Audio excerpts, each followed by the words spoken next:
Wonder Woman is directed by Patty Jenkins and stars Gal Gadot as the official superheroine.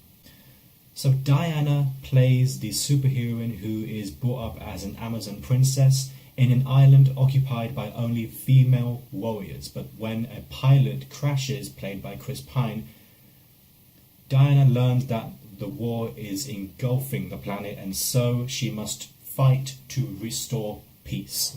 This is easily the best DC Extended Universe film so far made. Compare that to Man of Steel, Batman v Superman, and Suicide Squad. There is a huge difference, there is a huge comparison, because this is fantastically made. The technical film aspect towards it is brilliant, and I happen to love this film. The first half of this film is not all the crazy action that we expect to see in the trailer. I feel like she enters our world, she enters London, and sort of allows a lot of character development as well as comedy.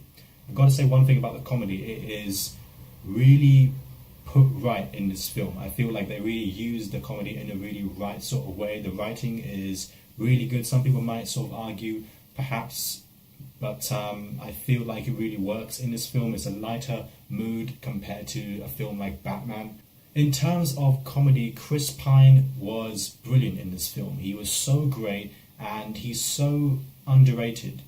I feel like as an actor, he's so underrated. He brings a lot to this film. He's not just some sort of, person in distress who Diana just saves all the time. He does things according to him as well. So, he had a lot to bring to this film, so that was great. Gal Gadot, okay, now when I heard that they were casting her right before Batman v Superman, before all that started, I had my doubts, of course. Like all of us, we had our doubts about her. They're casting this model. Okay, let's see what happens. And she does a great job in this film. She is Wonder Woman, no doubt. Hands down, she is definitely Wonder Woman.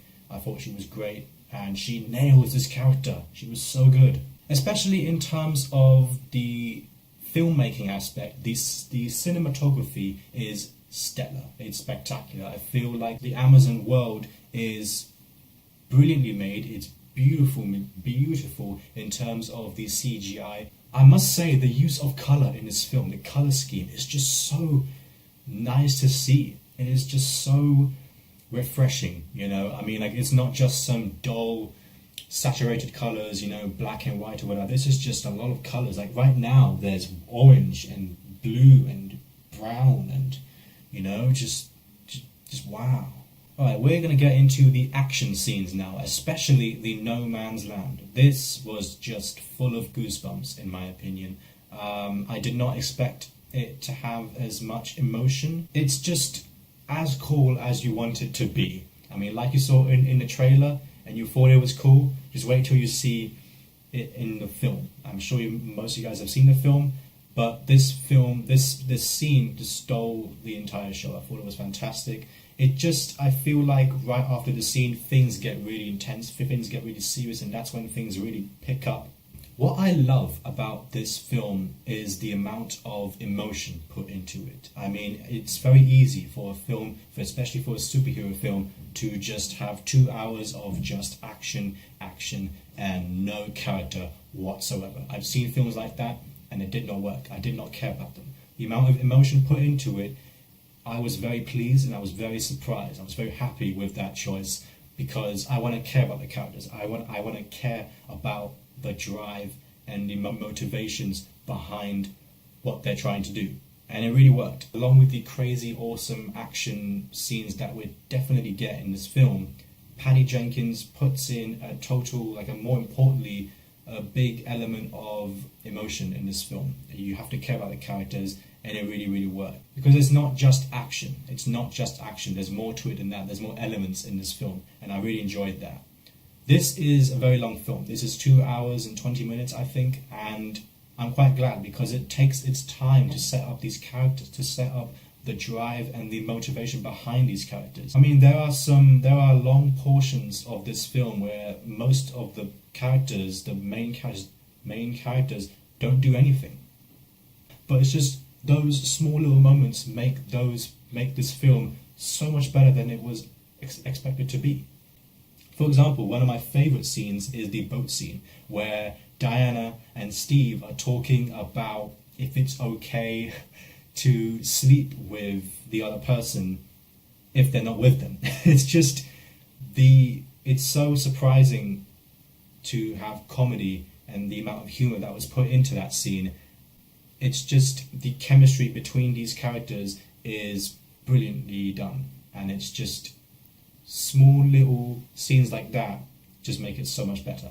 And like I said, the film takes its time to set up these characters in the most realistic way, because Diana is not from here. She's from a different world, and it seems like she really is a human. It doesn't seem like she's from a different world. She's not perfect, and that's the best thing about Diana's character, is that there's so much character development in this film. I mean, she's so hopeful and joyful, and the character's journey changes so much that it starts quite with her being quite naive, but then it ends with her understanding more about what the world is and how the world is presented.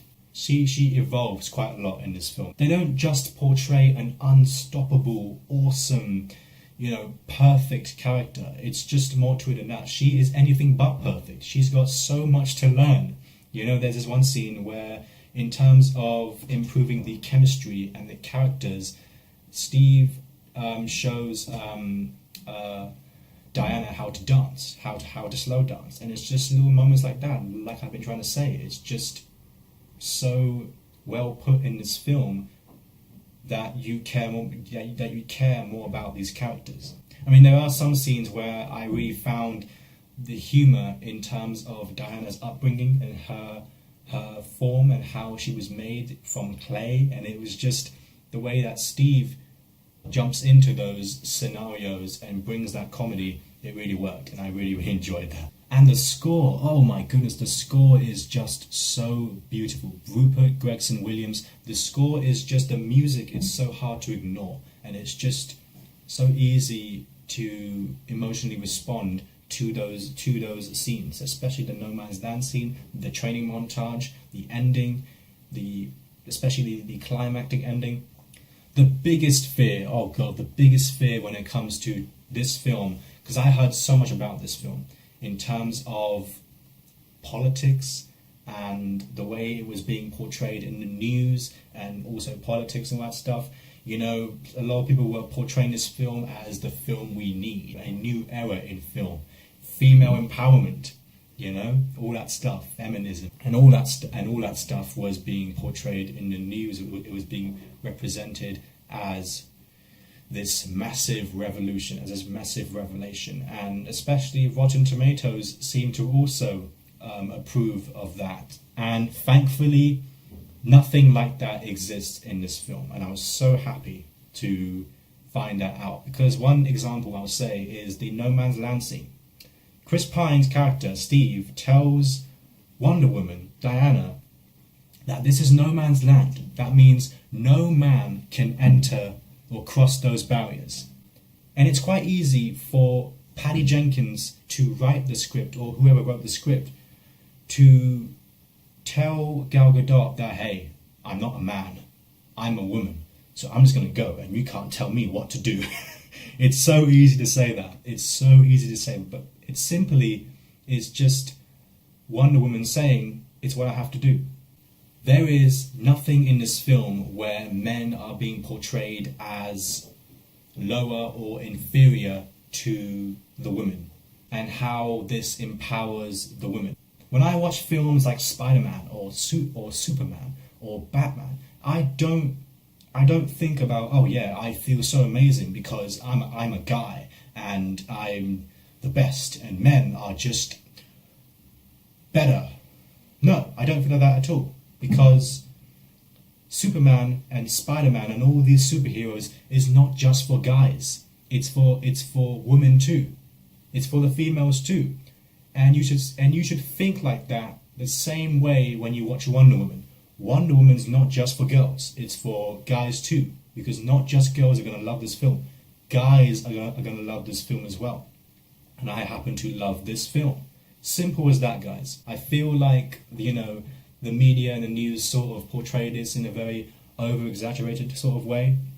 It's a great thing, you know. I mean, this is a huge thing. Don't get me wrong, this is a huge thing. And the fact that we've come so far, you know, I mean, films like Catwoman was just awful. It's literally, it was just awful. And now here we are with a fantastic film with a fantastic superheroine, and it's a great thing. But in terms of female empowerment or any sort of politics that people think, it's not really in this film. The ending had a lot of CGI, and that's expected because this is a superhero film, guys. It's Wonder Woman. Come on, it's Wonder Woman. She is a superheroine, you know, she's not normal. So let's not forget that. And that was expected. But the fact is that there is a lot of CGI. And based on the events that happened in the plot, which I'm not really going to get into, I can definitely understand that because I was so invested in the characters, especially Wonder Woman. In terms of emotional aspect, there was a part in the scene where she's trapped and she can't really escape or get out. It's just that we have a character who is dealing with a very personal sort of feeling. And I feel like that worked really well in terms of the ending.